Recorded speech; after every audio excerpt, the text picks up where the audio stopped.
Sorry.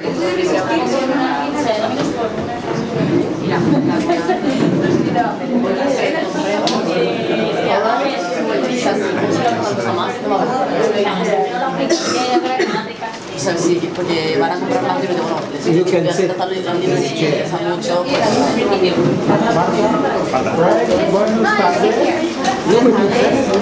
Right, they have a very big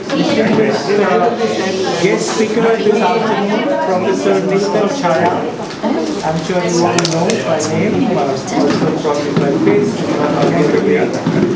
He had been the Dean of School of Architecture, and of course he has been a full-fledged practitioner and has been very sensitive both with design, and he has also done a lot of interpretative studies about Indian architecture. And today we are very grateful that he has consented to share his wisdom with us. And today he is, we've requested him to talk about Indian architecture, the principles of the space making and the kind of way it has evolved and the sort of architectural explorations that it went along with. So without further ado, Professor Chhaya. Thank you. Thank you. You know, Yatin has a talent for saying much more than I'm entitled to. We are old friends. And between friends, such things can happen. I just found something. I'm very sorry I had to change this morning's time to the afternoon. There were some other things where I'm involved and where I had to complete it. So the talk I'm going to give is called Indian Architecture, its evolution and its attributes. By the way, this title was given by Yatin many years ago. Though the presentation itself has had some additions sometimes, but the title is his, and I think it's a wonderful title. It's working. Why do we need to look at the evolution of Indian architecture? We are in 21st century, and India is changing very fast, just as the whole world is changing. So why should we look at this whole history of architecture? It's like learning a language. If I go to a new place and I want to talk to people, I need to learn their language. Either that or they have to learn my language. Or we have to work out a new language, which belongs to both of us then. That might be a much longer process. So in the beginning I tried to learn that language. And that language has certain conventions, certain structural features, certain abstract principles, which continue in spite of the fact that what we have to say changes. What we have to say is depending on what happened to us yesterday or today. And therefore we want to express something different from what we expressed 20 years ago. But the language available is still workable.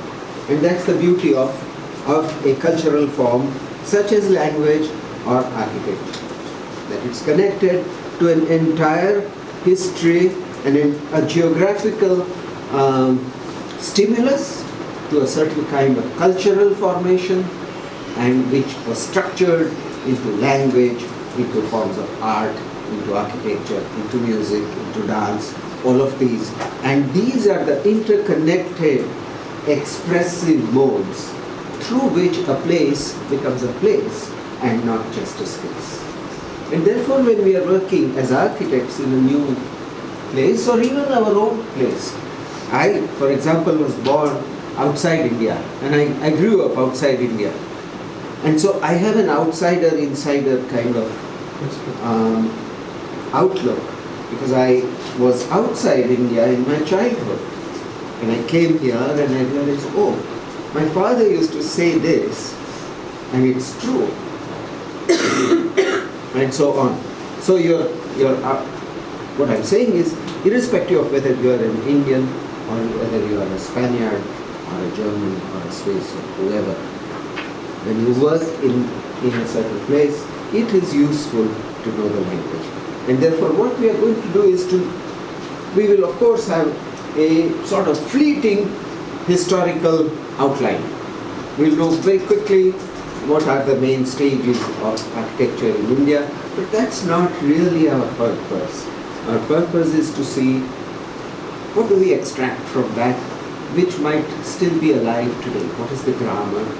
What is the structure of this language of architecture? Is it different in some ways from other languages of architecture? And I think architecture can have a variety of languages just as language itself can have.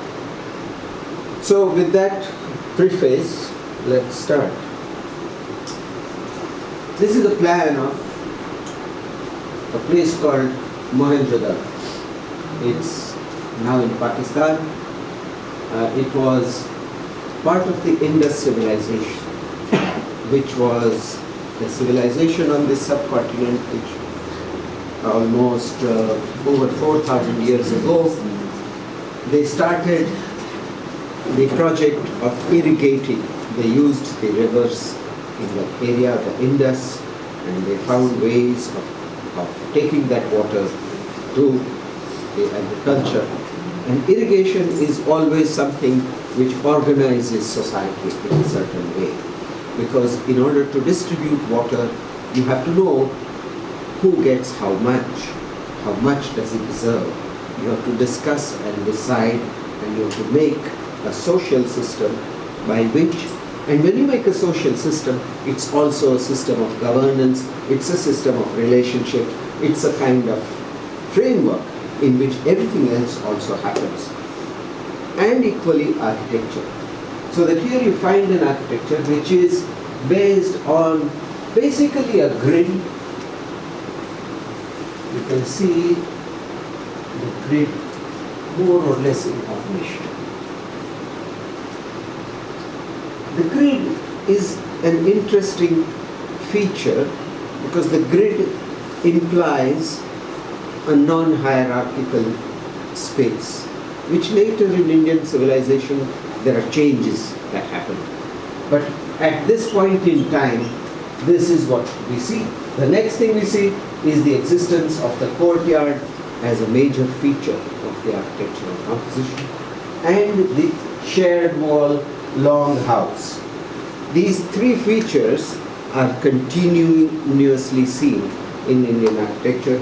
The emphasis on a social organization through which all the governance takes place. By the way, this city had a sewage system, a water supply system, and so there must have been ways of governing which were quite evolved. So this is something which we can see. Now the difference here, this next one is that Takshashila, which is now in Afghanistan. It's an evolution from the Indus system, but the Greeks had arrived here, and the meeting of the Indian way and the Greek way brings about a certain emphasis on geometry. In the other case, you saw the grid, but the grid was more conceptual rather than geometrical.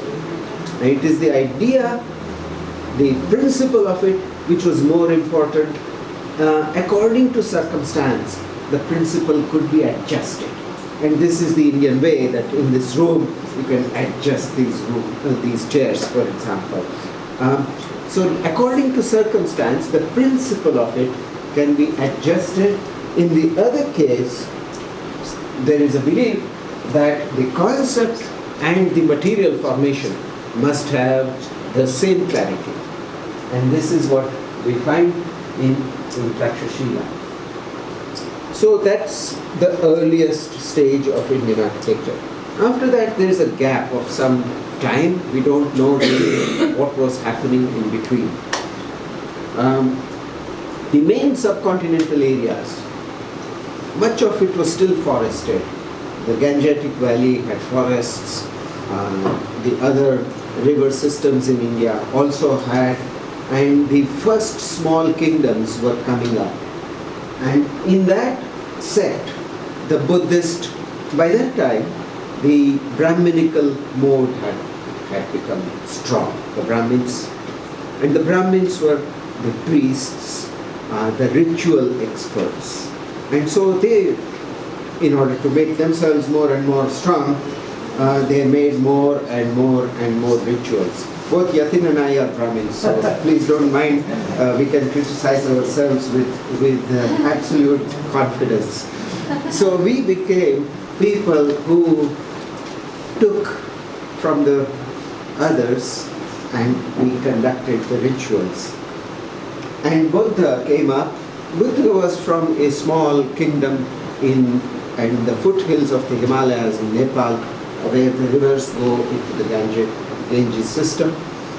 And the Buddha said, this is wrong. You have to find your own way, not depend on ritual and so on and so forth. And Buddhism was a sort of Protestant movement. Up to then, the Brahminical system had not built temples which were permanent. The idea of personal worship, of I standing in front of an image who represents a god and doing worship, was not there. The Brahminical ritual required making a fire and putting sacrifice into that fire, different kinds of materials, and singing the Vedic chants. And so there were no temples, we don't have evidence of what was the kind of architecture, because much of it would have been built in wood and bamboo and thatch and so on and so forth. And it would have disappeared by then. But the Buddhists, their monks, they needed, the Buddha laid down a law that the monks would have to, in the rainy season, they would stay away in a retreat. And these retreats were built in the hills as caves. And these Buddhist monks, they went and lived for the duration of the rainy season in these. So the first rock cut architecture comes up. And this is a sort of subtractive architecture. You have no outer form. The outer form, all you see is the hill, and you see a hole in the hill. And inside is a space like that. This is where the monks would stay. This is where they would gather together to meditate or do prayer. And these are various such places that were carved by the followers of the Buddha in order to house the monks. And there were two types. One was what was known as the vihara, which is where they lived. And nearby would be Chaitya. Chaitya is the place where you have a representation of a mound which was the burial where the Buddha's relics were buried. And that Buddha had said that there should be there is no worship of him, there are no gods, and but the followers felt they needed some symbol, so they just made this hemispherical thing here, and they would sit here and sing. So these are the Chaitya halls, and they are very wonderful spaces. They are like cathedrals in some ways. These two are cut into the rock. The third one, which has some relations to the Brahminical mode of conceptualizing space, is the Buddhist stupa. Stupa is a burial mound, and Buddha's relics, bones and teeth and hair and so on, were buried in different places across India, and a mound was made of that. So this is like a hemisphere. It could be thought of as a kind of womb in which you plant a seed which will grow again. This is an old conception. But it is also the cardinal directions, north, south, east, west, and the vertical axis, as there is inside this, there is a shaft in wood which goes right through. Originally, you would have something that went right into the center of it, and that represented the axis mundi, and this are the north, south, east, west cardinal directions. And so it says this place is safe, this place. So the position marking, and this was something which was connected to the Brahminical rituals, because they also had ways of defining the directions, defining the vertical axis. All cultures have had this as a basic act of making architecture, is to define the boundaries, fix the directions, and fix the relationship between earth and sky as the basis of making any architecture. This is the first architectural act, or the last one, actually. So this Buddhist form developed, and at Sanchi is in Madhya Pradesh. If you have some time left over, you must visit it. It's a wonderful place. There is the stupa, and then there is the Chaitya hall, and there are many monasteries on a hill. And this would be the retreat where the monks went every year. And you can see that in the composition there is a general rectilinearity, but there isn't any axial formation. There isn't any symmetrical formation except in fragments.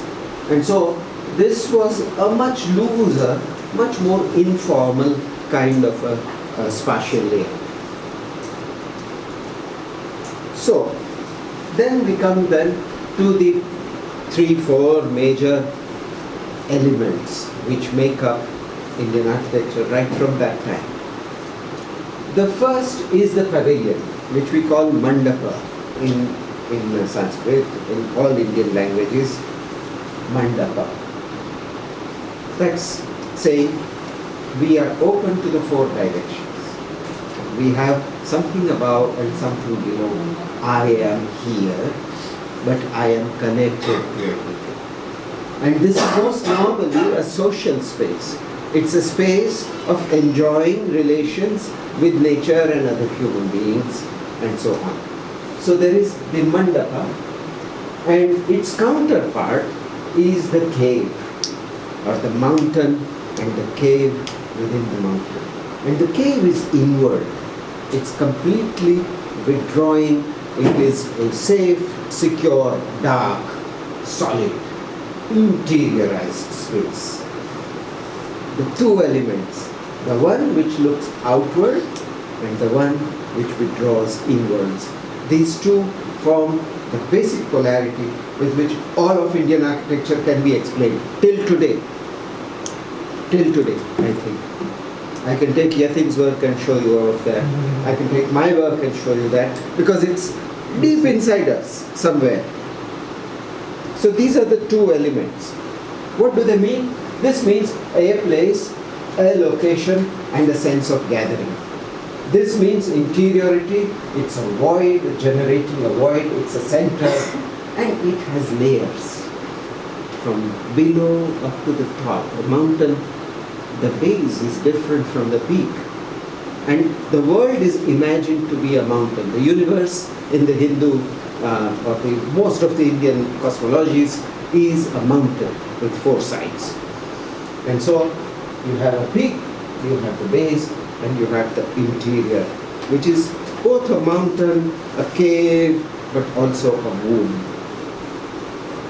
So you have the most wonderful rock-cut architecture in Ajanta, in Ellora, in many other places, Elephanta. If you pass through Bombay, you must go to the island of Elephanta, where you can see the most beautiful rock-cut architecture. This is cut into the hills, the colors are, it's okay. Yeah, it's fine. It encourages you to go and see it actually. It's not red. No. There. No, that's okay, it doesn't matter. The feeling for a kind of muted light is very important to this region, because our sun is very, very sharp. Even this is just the beginning of summer, and you can see how hard how white the light is during the day. Even in the morning, when you wake up, and I don't know how early you wake up, but at these days, at 6 o'clock, the sun just pops out. Boom, like that. And before that, the whole sky is white. Little bit of a tinge of orange and then white. And it's such a hard light that we need to modify it. We need to filter it through so many things in order to make it a friendly light. And we need surface. We need both mass through which to filter the light, and we need surface to catch that light. And this is the whole game of making architectural space here is about preventing, reflecting, and catching light on surface. That's the Chaitya Hall. This photograph is taken with a flash, so it's a very bad one, but can't help it. The other symbols of architecture maybe. I told you that the Brahminical worship was carried out by making sacrifices into a fire. The sacrificial fire, for which there were very clear geometrical formula for how you lay the bricks, what kind of geometry, what orientation, and so on. And the fire is the vertical axis. Fire always goes like that, and with the wind a little bit, that way it always goes back to that, and that's the vertical. And the 4 cardinal directions are very important as the architectural idea. Then the world mountain, which is known as Meru, and which has levels and layers, and which again has cardinal directions. All of these symbols are superimposed one upon the other. We are just explaining them as separate. The center, the whole question about how do you conserve the energies with which the universe works is explained in terms of centers of great power which are interacting. And so that the Bindu is one of the features. And then finally the cave or the womb. The womb is the place where all life is born, and it is the same as the inside of the mountain or the fire which takes place. And so these are the symbols which are superimposed in this mode. Coming to the pavilions, and this is from Kulbhushan Jain's book, many different kinds of pavilions are built all over India. They're more social spaces. They are spaces where you can enjoy being out and enjoying nature around you, or meeting people who come to meet you. So the most elaborate of them are in Nepal, for example, with brick and wood as the main materials. But there are many different kinds in stone, in wood, in much simpler materials, which people very easily and automatically make. Every time we have a wedding, or we have somebody died and we need to have people to meet, we'll just make one of these. And you just have to phone and the man will come and do it. And it's just a natural part that you need shade, but you need the breeze to come through. You don't want to close it. And so this form, you can imagine sitting here with a hookah, maybe enjoying the night air, and poetry is being recited, or singing is being done, or that. And this, for even the very poor, it is the simplest mode of what is a home. Two things: home is a place, it's a center, and it's somewhere where I can invite someone, and someone who comes to me can go away from their place. And so that is something which is very strong in the mandapa. And then of course it developed into the temple form, where the temple had two parts. One was the cave, where the image of the god being worshipped, or the goddess, was in the cave, and that was the center from which radiated the energies conceptually. And then next to it, so this is the cave, Next to it is the pavilion in which you can gather, you can worship together, you can sing, somebody can give an address, or you can just feel that you are in front of. And so this is the basic form like that, but then it developed into that plus that, and here you can see it. In every case, there is a strong, solid, cave-like cellar, which is made with walls that thick and stone maybe. And then there is always next to it the mandapa in which you gather. So these are the two elements with which the temple, but equally later we will see all the works of architecture depend on the closed space, the dark space, the solid space versus the pavilion space. In the temple, it evolved into a much complex geometrical elaboration which depended on certain kinds of numerological theories where so many factors were taken into account: the height of the person who was donating the temple, which place he came from, his caste, etc. All those were numbers with which the Brahmins did certain formulae, and then you started getting the proportions of the temple, the orientation of the temple.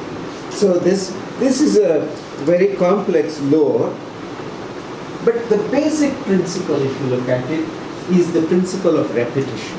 And today, Yatin, I was passing by Hollywood, and they have built a temple there, which has one pyramidical shikhar. And I thought, okay, so that's fine. But this idea of minor ones replying, so they've got 4 at the 4 corners, again pyramidical.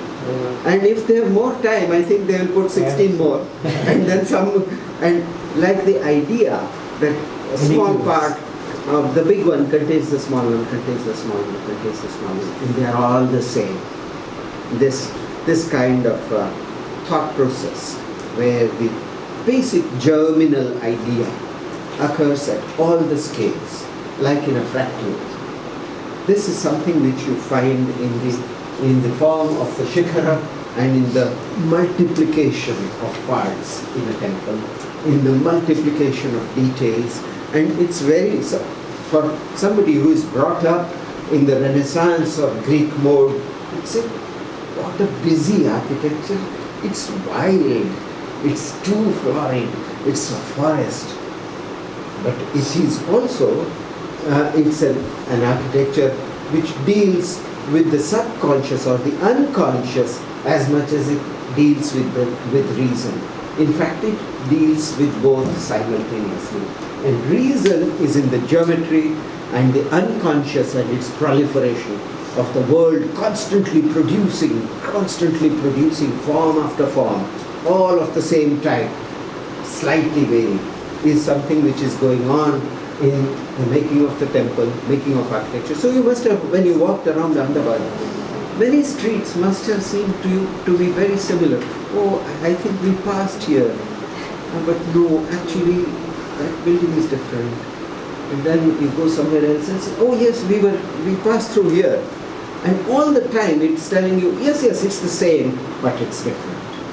And that kind of idea of one germinal thematic principle, which you repeat in many different ways, is, you will see it in Indian dance, you will see it in Indian music, you will see it in the way we speak, like when I speak.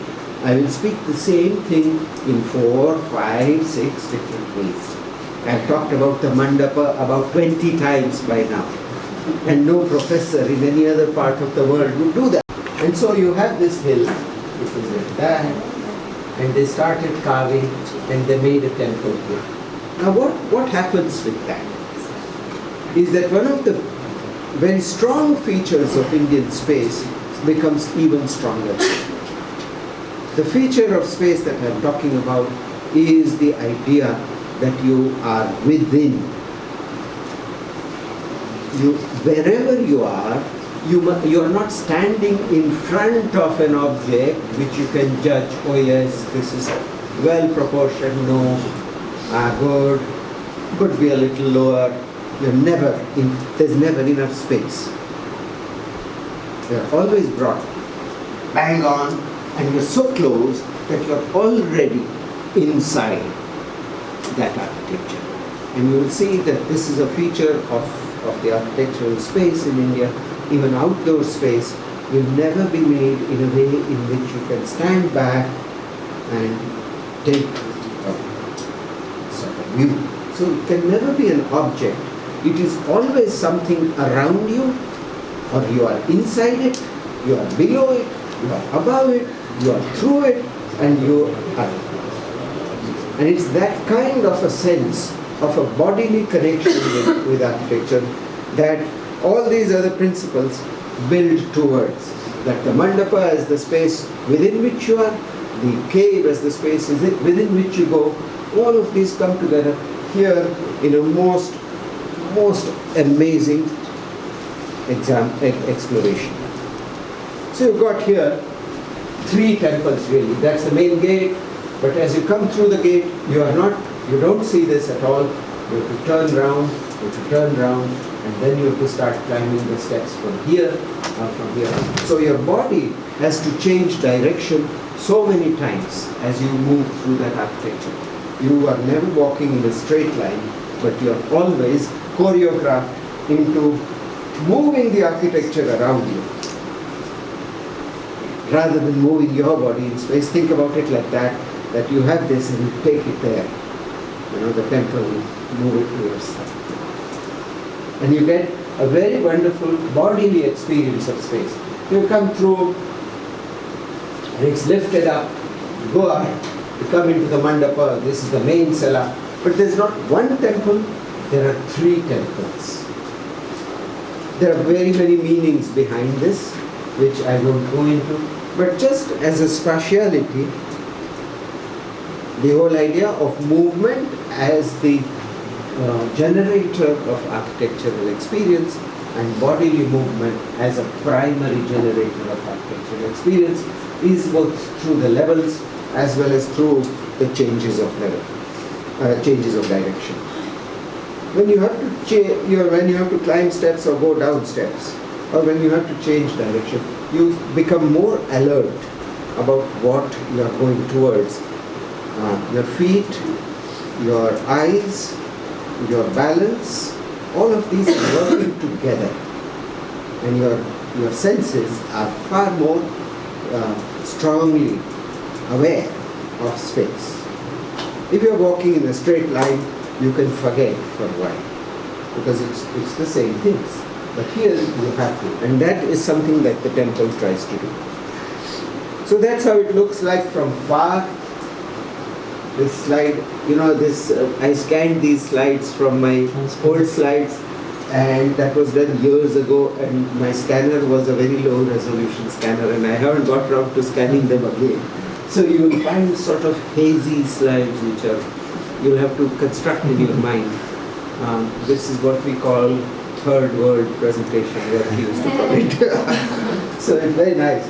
So this hill, and the temple is at the back, that's the top of the temple, you can just see when you're standing very far. I don't know whether this ground was like that before. Archaeological Survey of India has cleared up some forest maybe, or some trees, I don't know. But anyway, you approach that, you approach this gate.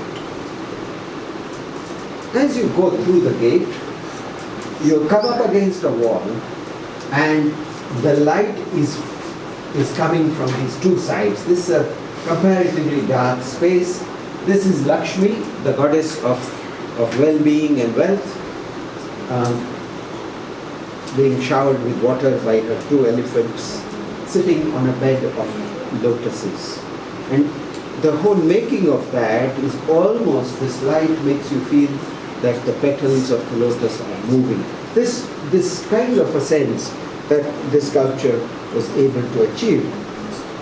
But then you turn, so that's the space through which we entered, and now I'm that space, in fact, and I'm looking out from outside through that space into the other side, where I can see the rock cut and the contrast between the rock cut, which is left in its raw form, and the geometric elements which are man-cut, is a very dramatic contrast. And so the cave temple and the constructed temple come together here in a new spatiality. That's the temple, that's the wall of the hill which has been cut. On this side, there's a long horizontal cut into the hill, and the hill is just hanging there over you. And it's a wonderful feeling as you walk underneath.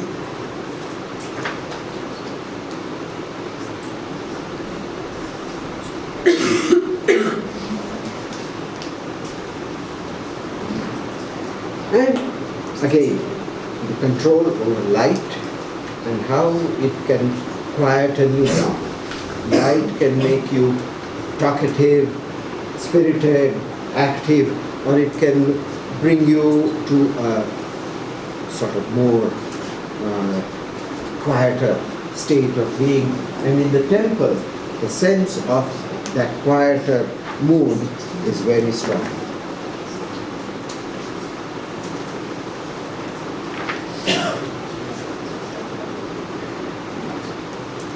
And you climb up into the sides, and the temple at the upper level, you can now see the middle temple almost at its peak, and your space sense changes, and finally you turn back out towards the landscape, which is framed through a window which is looking back just out over the gate through which you entered. So you've done the full circle now.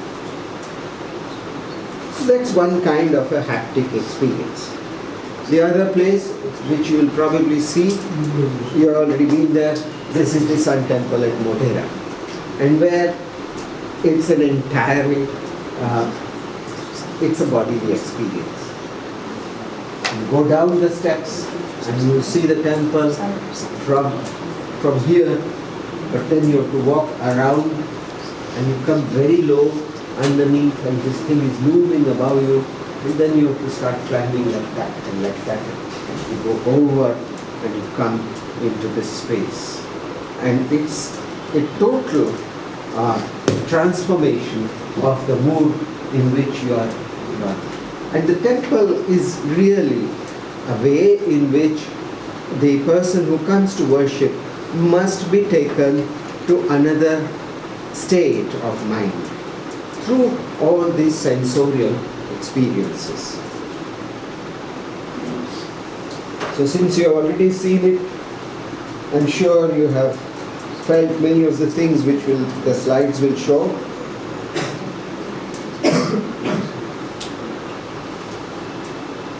Again, this idea of the small, bigger, bigger, bigger, and the repetition.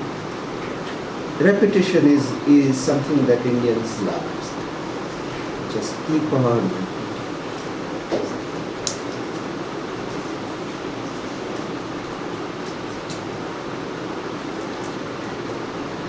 And with this, around that time, is the time when the temple building texts were also formalized. And so this is a palm leaf manuscript from Konark, which is a sun temple in Orissa, very beautiful one, which is the architect's, this is the architect, and you can see that he has a rod for measuring, and he has a triangle, and he has a string. The string is the one through which you make a circle, and from the circle you have to develop the square, from the square you can develop the octagon, and so on and so on and so on. So the architect has only that one tool, a peg and a circle and a string, through which everything is done. These are the formulae for proportioning, and this is the diagram which he would show to his workmen. These are the heights. And it has to be drawn on a palm leaf which is about 6-7 centimeters at the most by about 30 centimeters. And it forms the drawing that is given and then carved on a stone, and the workers work. What does that mean? Is that the language tradition and the architectural tradition have connections. That you have a grammar where you say, this is called so and so, this is called Gajathara, this is called so and so Thara, this is that, this is that, this is that. There are names for them. Every craftsman knows, oh, you're talking about that? Yeah, it can be done like this or like that. And then he's supposed to meditate and find out how he would like to do it there without breaking the rules. And he would like it to be individual, himself. And so everybody who is in the building process has something to contribute to the making even of a highly formal architectural form such as a temple, where the sthapati or the architect would only give the basic principles, the basic proportions and the plans, and then from there would develop. So this is the temple of Brihadeshwara temple at Tanjore, about 1010 AD, and it's based on all the principles of temple building that we have talked about, the cella, the mandapa, and then subsidiary shrines, repetition. New element that comes in is the enclosed sacred space and the gateway. So that the temple now is not an object in space, but it is a space held, and the temple is within that space, which already we have seen at Ellora, which is about 7th century. This is 11th century. So you approach the temple, and you go through the first gateway, the second gateway, and that's the temple proper. When they wash the image, then that water comes out, and that is sacred water. So this guy who has committed some sins is supposed to support that thing, but he is actually enjoying playing some music at the same time.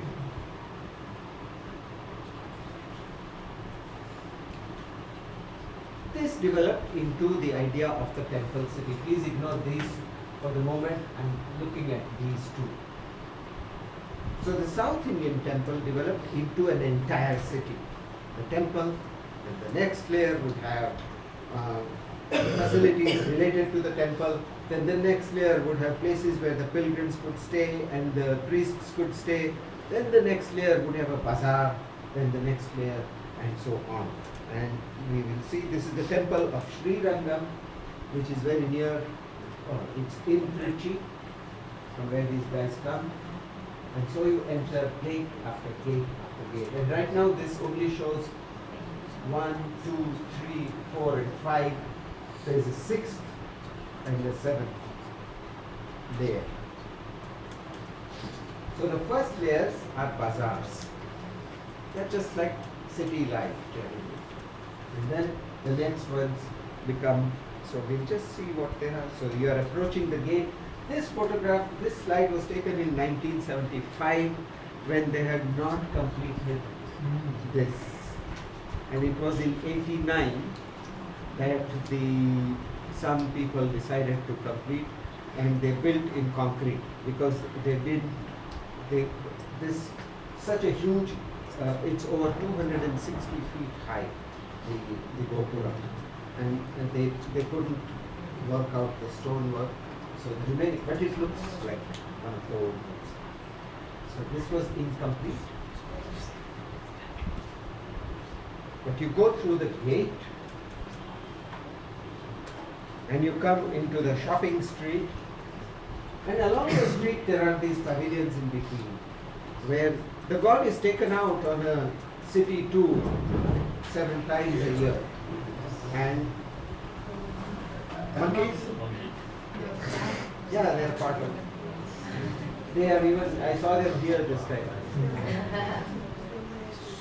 So that the god is made, these are resting places for that god's procession as they go on. And then you go into further in, and now this becomes nearly the temple proper, not yet the temple.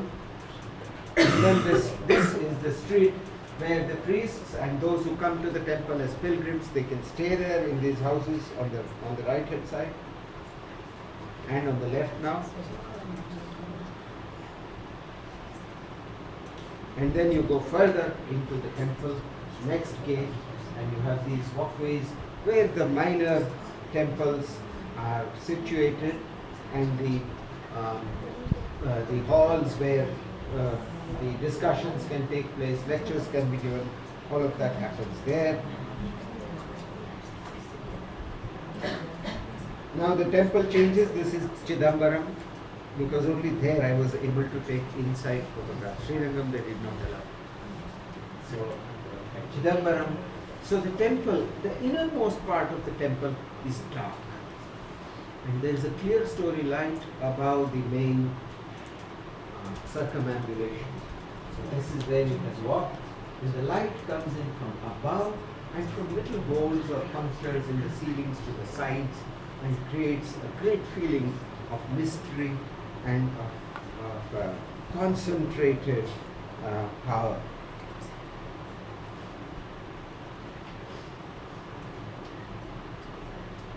Each column, the person who carved the column is given the instructions, this column should represent so and so, and then that person is free to develop it in their own way, but the basic proportions of the parts are the same for all of them. So you get huge amount of variety, you get personal ability to express yourself, but you also get a unity.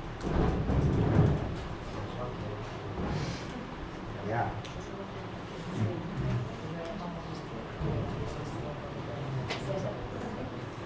Another form of temple building, which now from North India. So these are hill temples. You know, the sacred places are either at the river, they are on top of hills. Every natural feature is supposed to be sacred. And so this is a complex of Jain temples at a place called Palitana, which developed, from a few scattered temples. And as time went on, many people contributed, they wanted to build temples there, more were built, more were built, more were built, till it has become a sort of city of temples.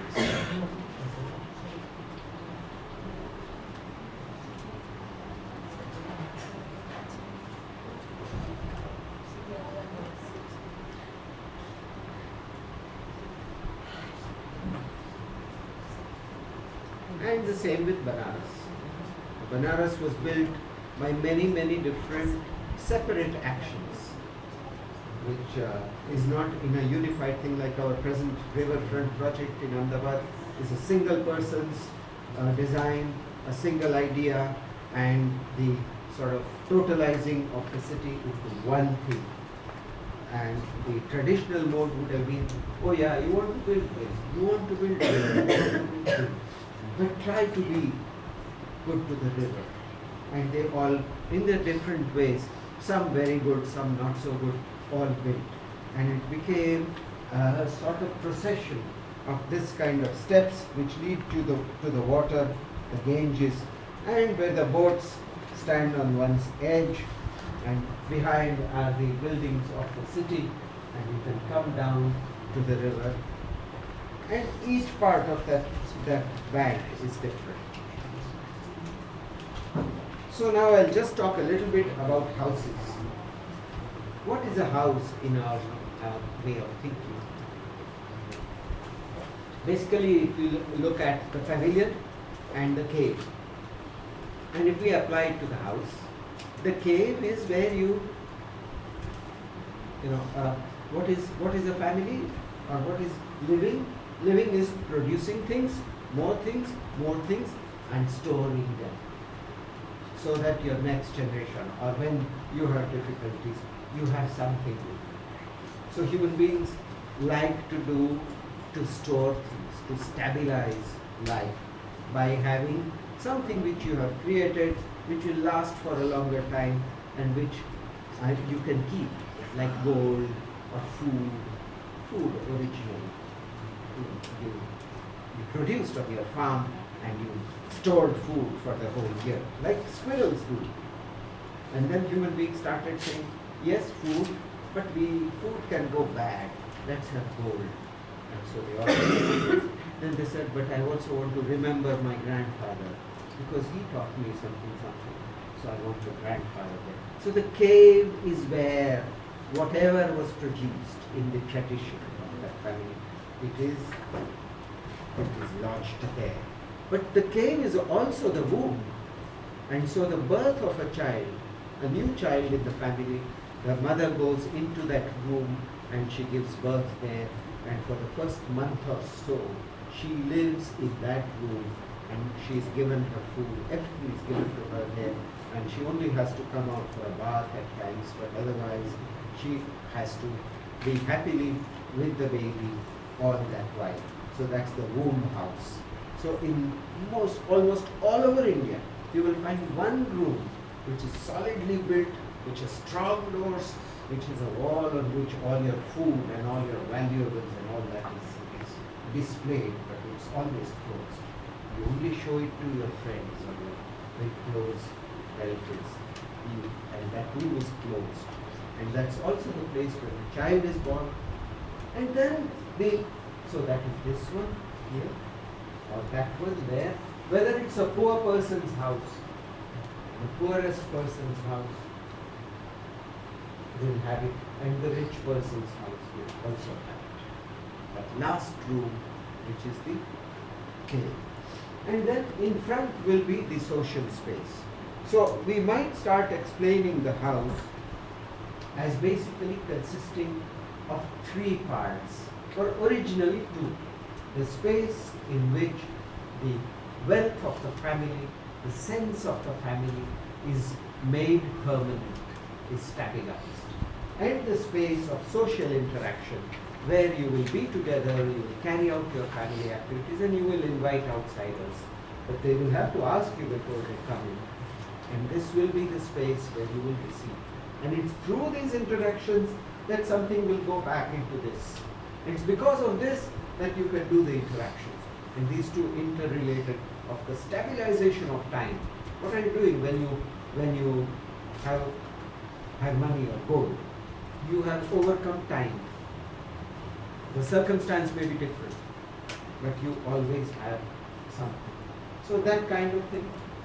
So that is that. And then the next one comes in and you have the storage or the home room, and then you have the family activity, and you have the space where you receive guests. And as the house becomes bigger, it becomes more elaborate, and so on. So the house is not an object which sits in space, but it is an inside within an inside. It's already within nature, and it is connected to nature. The outdoor space is as important as the indoor space, and the form of the house itself is an accretion, is a coming together of parts rather than a single thought of clarity. It's not a Palladian object. It's a free configuration which you can change as you go along. But some parts of it will not change. That strong inner center will not change. The space around can be used in many different ways. So you get the core, the open to sky court, the pavilion or the veranda, and the forecourt, or the platform outside on the street, which become the main elements. It's not, the city is not a subdivision of space, or the house is not a subdivision of a prefigured space, but it is an accretion. And you say, I need a space for that, I need a space for that, I need a space for that. When they come together, they make one more space, and so on. So it's a different kind of method of working. It's not outside in. I don't think of what is the form of the house. I would like to think about, I need a courtyard and I need that room to open into it and I need to receive guests there. And outside will become whatever it will become, and so on. And that forms a system where in Ahmedabad we have the dead end street as the interior exterior space. The whole is an interior space of the city, though it is an outdoor space. It's like a living room. And so you get the street, and the street widens and creates a social space. You get corners, and at corners many people are meeting, and so a lot of social activities start happening there. Temples get built there. Chabudras, the place where you give food to the birds or the cows, also happen there. And that is the basic urban elements of the making of cities like Ahmedabad. And so it's not a singular composition, it's a cellular or granular composition which allows different people to encounter things in different ways. And it is experiential and bodily, not cerebral, mental. It's haptic. So these are spatial qualities which you will discover. I'll just show you now a few slides of houses. I think I've taken quite a bit of time. This is from South Gujarat, and they have these orchards, mango orchards, and they make these houses of mud and wood and thatch or now tile. And they are wonderful space. The main space is this kind of outdoor-indoor space. And you can see that in most of the houses, the shade of the trees and the shade of the house are similar in some ways. And you could be sitting there, there's a charpai there, and you could be sitting there, or you could be sitting here, or you could be sitting there. Doesn't make much difference. And depending on who you are, if you are a grandfather, you don't want to get involved with all of this, you go and sit there. Maybe if your children playing, and you don't want your mother to know that you're doing mischief, you go there. And so the house has got a big extension, and it's all house. Not just the building, but all of that is house. And that's the kitchen, which the owners very proudly keep in very good order. But it's a space where the food is prepared. It's comparatively a dark space in this part of the world. This is another of that kind of a house. This is in Kurg, in a place near Hassan. And this is a rich person's house. But it was on a plantation. He had coffee, he had cashew nuts, he had all kinds of, he was a very rich man, a lord of a sort. And so he has this house which is very gracious with the courtyard, with these spaces which are shaded, and with plants life all through. But this is a religious place nearby, near Udupi. This is a matha, a monastery, and wood is was available there in great quantities. And so you have these wooden pillars which are about that big, like that, and just one log of wood which has been cut into this wonderful geometrical form, squat, taking the weight of that light roof. It's a very nice contrast between all the different parts of the building, and they are very wonderfully made. Or you build in stone, and you get Udaipur,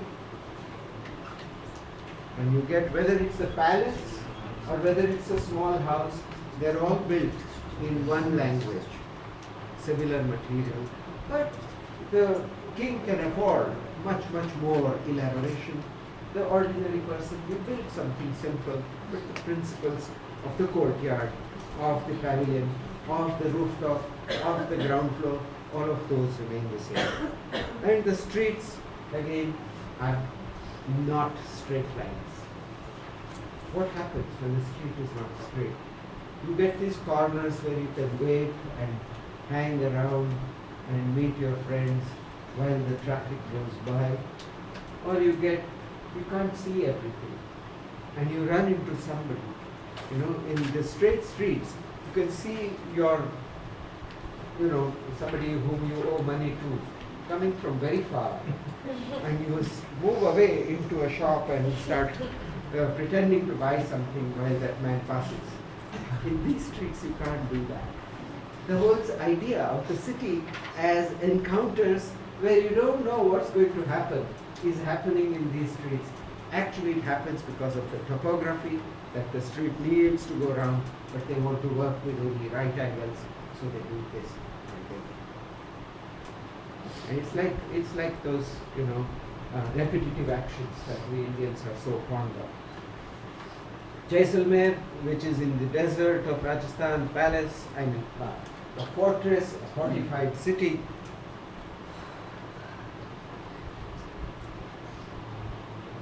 I'm sure Yatin would show you more of these.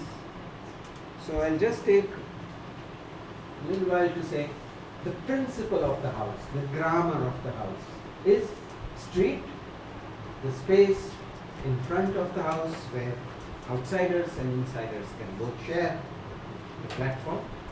The entry from where you can't see the whole house. Move in, and this is the family space. And then these are the end rooms, which are the important,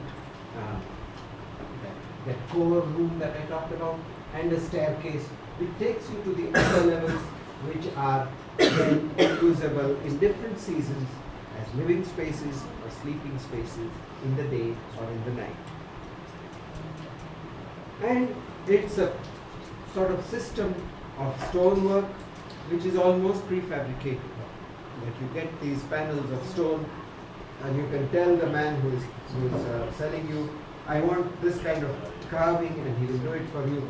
Or if you are poor and you can't afford that, you just say, I want a simple thing, and he will give you a simple stone, and that's from the quarry nearby. And all that is in the grammar of building. That the language of building is evolved in a way in which you can do the most elaborate kind of work, like that. Oh, sorry, I don't have the simple works. There are some very, very simple houses as well. I had to keep the slides within a certain.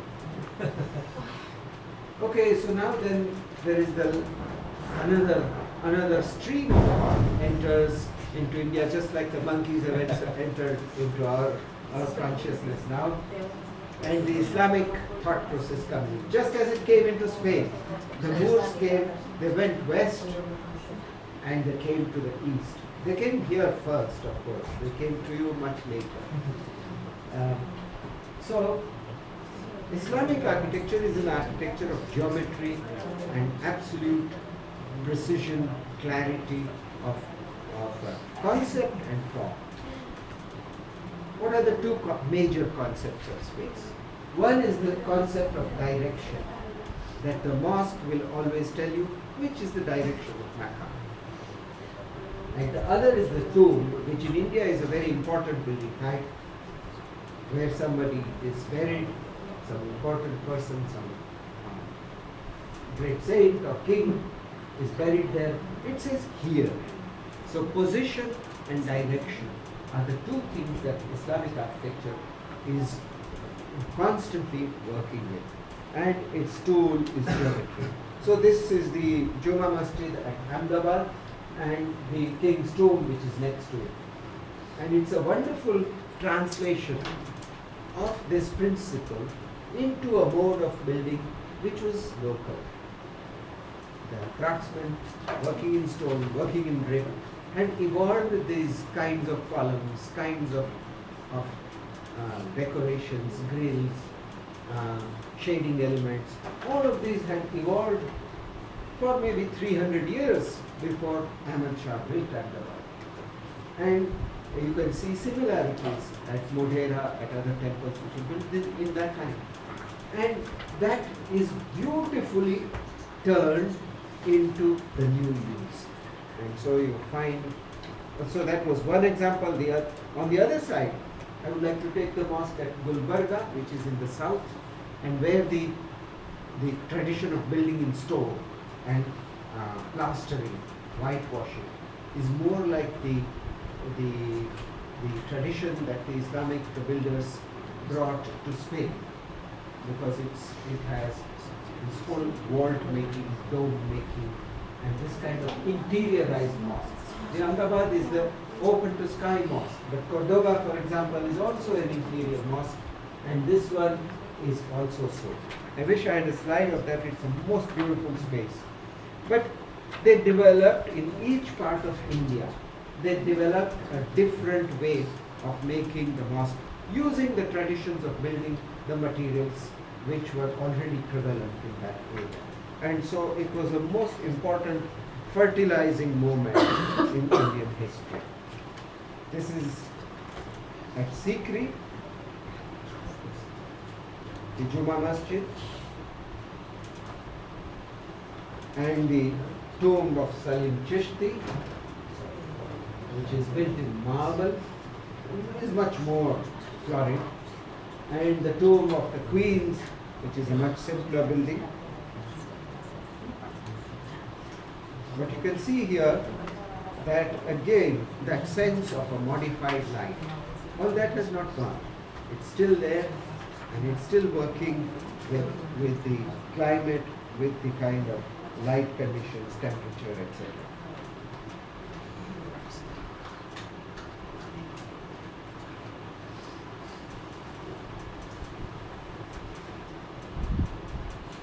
And the mosques at Ahmedabad use the same kind of elements as the ones used in the temple, but pared down to their essentials.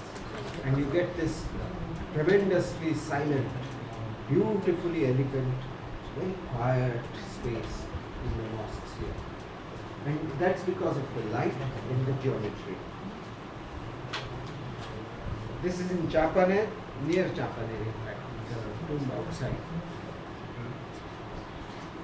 And then of course, the one that everyone has to visit.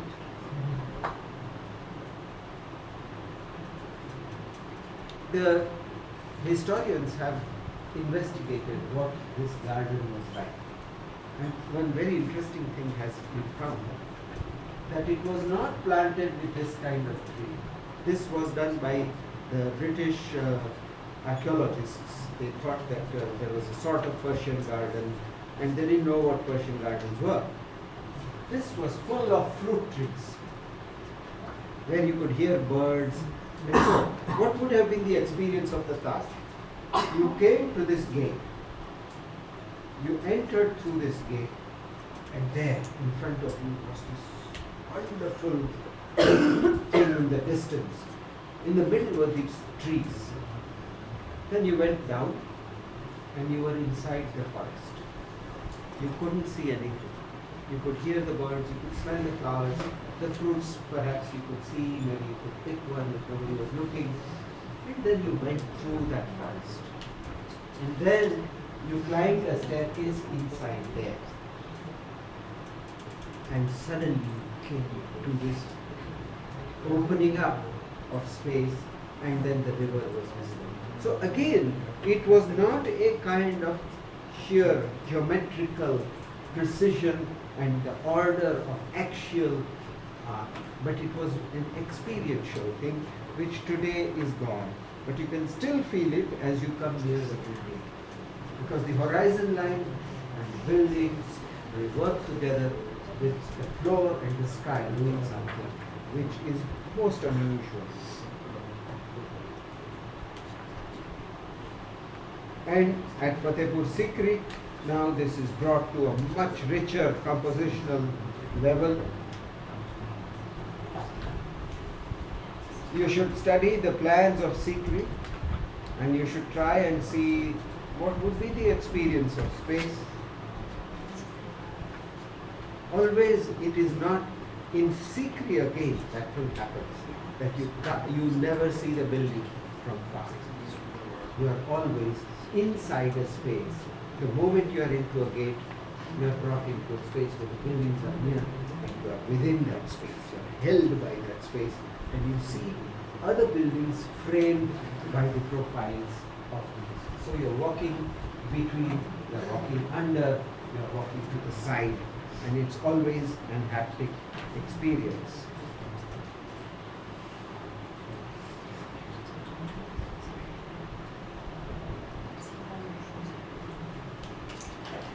The last two, I don't have slides of the thing itself, but the most recent of architectural experiments is the one at Jaipur and at Delhi, the Jantar Mantar, which were astronomical instruments. They are scientific instruments with which to measure the movement of the stars, movement, etc.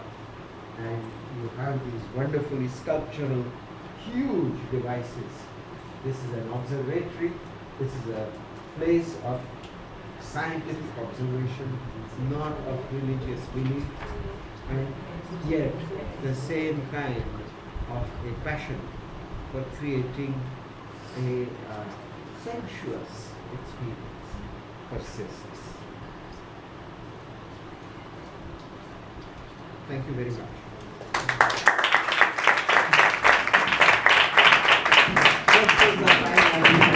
Dissolves everything, and then only the flow of that counts. So as long as human beings are only thinking about how to produce more movable wealth, we are going to have a vacuum inside and in our environment. And so much, the reason why we are all here, I think, is because we want to find a better way. We don't want to be simply tied to that endless wheel. That's why you have come here. There's no other reason. Because you have come here, you are also meeting people like Yatin and me and some others who are trying to do the same. So it's not irreversible, though it looks as if it's something that is going to roll over us and we won't have. I have in my office 3-4 young people, and they are allowed to do practice on their own. They hardly get work, because nowadays all the institutional works you have to have already an income of so many millions before, and you have to have an office of that size. So you can't get that. If they get a house, then the man says, oh, you are just a small architect, I'll give you some pocket money. So they can't run their house. And yet, they are saying we will not join that race. And I respect them for that. And I think a lot of young people are saying we will not join that. And we'll take whatever difficulty comes. I think this is something which, it's a worldwide thing. And it's about friendships. It's really about what do we consider more important? Our friendship, or how much I can show off to you that I have the latest iWatch Apple. It's in the papers today. Yeah? And I think it's changing, and all of us are in that mood. Many, though many are also in the other mood. So it's fine. Yeah. So we can bring an architecture which has a certain gravitas, a certain meaningfulness, if we look at a place and a people very carefully. If we do that, it doesn't matter whether it comes in the magazines or not, or whether you get this or that award. But it's something that you feel connected to. All of these works, even today, there are people who are building like that. They work because they want satisfaction. We can still make architecture, it's fine. And if we can't make architecture, at least we can sing, and we can paint, and we can do many good things. And we can take a child and help it cross the street. That's a very good thing. We can do many good things, and do good things, and then some architecture, whatever. Make a chair. Yeah.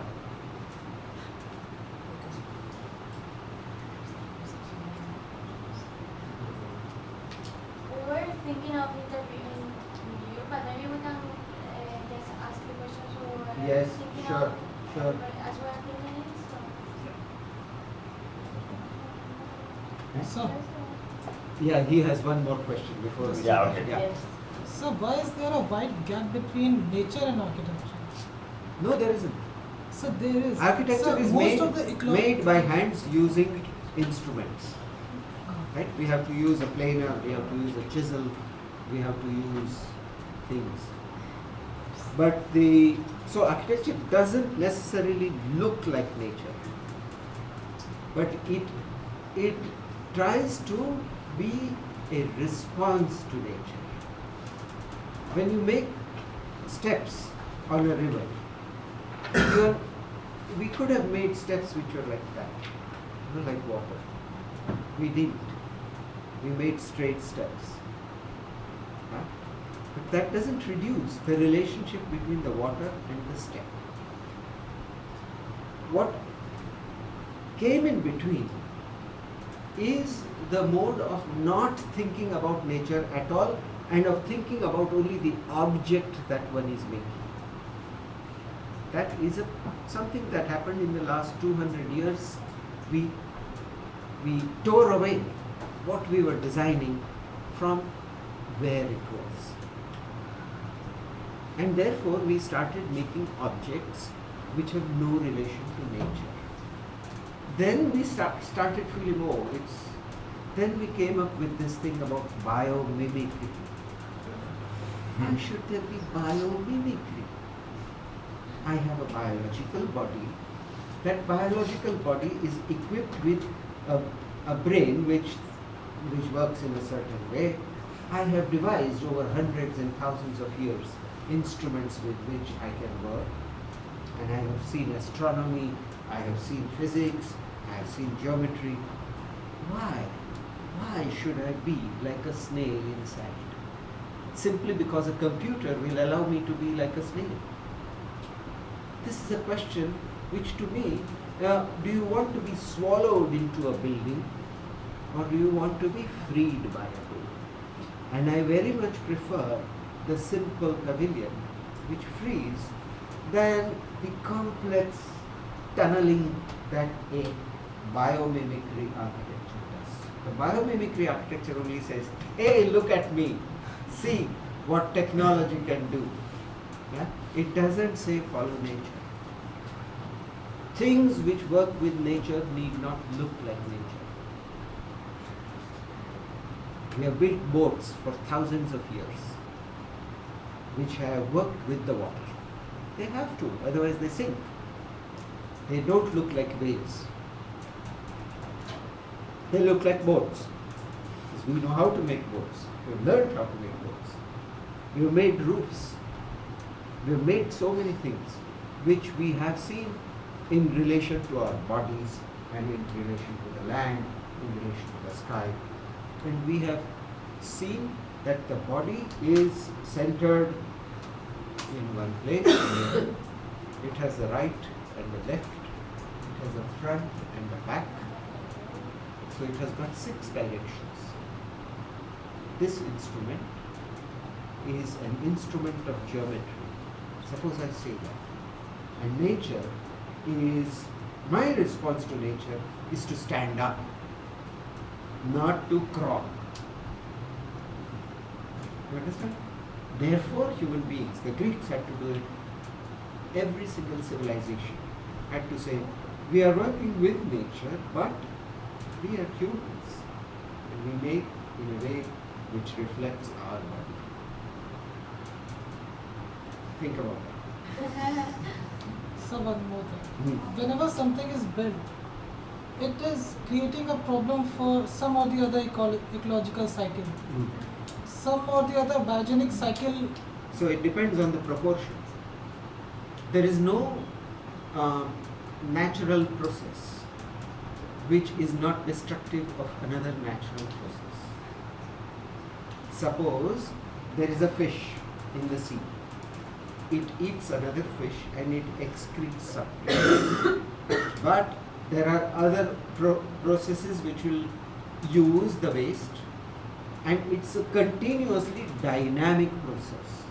So as long as we see buildings as once built, done, then we will always see the contradiction between the use, the modification of the environment and so on. But if we are more interested in the process, and we say living here means using water, creating waste, how do I make this happen? And how do I think not only of the building, but what will come in and out of the building and where it comes from, and I connect to that in a different way and try to make larger and larger circles of relationships. Then we are coming close to nature. And that is how, in one of the slides you saw that I talked about an open system and a closed system. And we have thought about closed systems. So I'll give you a writing by Senate, The Open City. It's a wonderful essay on why we must consider process and open systems as very, very important to the making of architecture. But if you consider it as an object, it's gone. Then you have used up that stone, you have made a valley there where there was, terrible. But the world is continuously in process. Just imagine, there is rock. Water flows on the rock. It becomes pebbles. Heat, cold, heat, cold, heat, cold. Then they roll down with the river. They become fine. They become sand. Then they are deposited. When the river slows down, it comes to the sea. It deposits this. Over thousands of years, they press down upon each other. They press down. They become rock. And then again, the volcanoes or the geologic movements happen. And they become mountains again. Then again, the rivers flow. And then they become sand. And then they deposit. And it's continuously, the world is forming, unforming, reforming all the time. And it's an amazing thing. We think like that. And it's just like that with life. That people are born and they become part of families. And then they go away. And other people become part of that family. What was that family? What was that language? Why did they think that they are connected? It was just random gametes which clashed into each other, and a new genetic combination occurred, and some cells divided, and it became one baby, and then grew up. And why? Why was that? And this wonderful sense of process can inspire a different kind of architecture. An architecture which is very soft and able to take change, is able to modify itself, not mechanical. Nowadays we think very mechanically. You say, when an architecture which is able to change itself. So you say, okay, I'll have sliding walls. But you don't need that. All you need to do is rearrange the chairs. Or maybe, if you don't get on with him, all you need to do is look into different directions. You don't need to build a wall. So, or if you wanted privacy, and so within, I don't know if you have seen in trains when we travel in crowded trains in India, how do we find privacy? There are people who are doing their prayers, they are doing their namaz. Some people who want to eat, but they don't want to be disturbed by anybody else. How they create a shell with the use of the body and the posture of the body. So architecture is an assistance, is an aid to that process of expressing a need, fulfilling a need, which we begin with our bodies and which we complete, make more evident through architecture. And then we are working with nature. That means inducing a life. Whenever something is gone, it comes to an end, then degrades. Yes. And when it degrades, it forms it is something also else. productive. Yes, it is yes. also productive. Yeah. So So if the termites eat the wood of an old building, 500 years old, and the termites are eating away, the termites are making soil. And maybe 500 years from now, another tree, a big tree, will come. I think that we are unnecessarily anxious about permanence or the single solution. We want to solve the problem, whereas participating in the problem is the most enjoyable part of it. Participating in making the environment a little better there, planting a tree there, making sure that that window is clean, opening that, that kind of thing. And the monkeys come, okay, let them come, and they'll go away in due course. If they disturb too much and they create a lot of ruckus, then we can, bang some metallic things and they'll go. But we don't kill them. Have you seen how in India no animal is ever afraid? Have you ever seen an afraid animal in India? Most of the times. Sometimes, once in a while. Yes. Most of the time, no. A cow is never afraid. Of course, it has got horns, so it knows that it is stronger than you. But most of the time, the people and the animals, they consider, oh yeah, those also, they are there. What to do? I have to continue my activities. And then they say, shh. And you do that. And we are completely tolerant of all the natural phenomena. Birds, how much droppings. If you go to Gandhi Ashram, the main path, there are trees there which are full of birds in the evening. It's a loud noise of birds. Huh? And every morning it's white, which they have to wash and scrub and all that. It's smelling white because there are these big birds which have very smelly droppings. And they are acidic as well, so the stone is gradually wearing out now. Well, it's a fact. It's just there. So I think to understand and accept that nature is a process in which human being also is an actor, not just a recipient, nor a kind of clever operator. How will I get max out of me? Not that. Huh? There you got it. Right now our spirit is what? We know how to beat it. We have the technology, or we'll find the technology. What's nature? Come on, we know the principles. We'll sort it out. Oil problem? Huh? Shale oil. We'll take the sands from everywhere and we'll take out the shale oil. For every indicator of something where we have used too much, we are saying, oh, it's okay, we can use even more. That's what we are saying. The major issue really is about our attitude of relationship to other human beings, to animals, to plants, to trees, to the earth, is to see ourselves as participants, not as consumers. Even landscapes we are consuming. Every year we have to go to a new place. This time to Vietnam, that time to this year I think it's South Africa. The advertisements are all about South Africa. In Gujarat there is a favorite place every year. Once it was Alaska, once it was Vietnam, Spain, Turkey. Turkey was very popular for a while. And then there are these bus loads of Gujarati. They fly in one plane and there is a bus there with a Gujarati cook. And they will be given Gujarati food in every place. They will never taste Turkish food, Spanish food. No.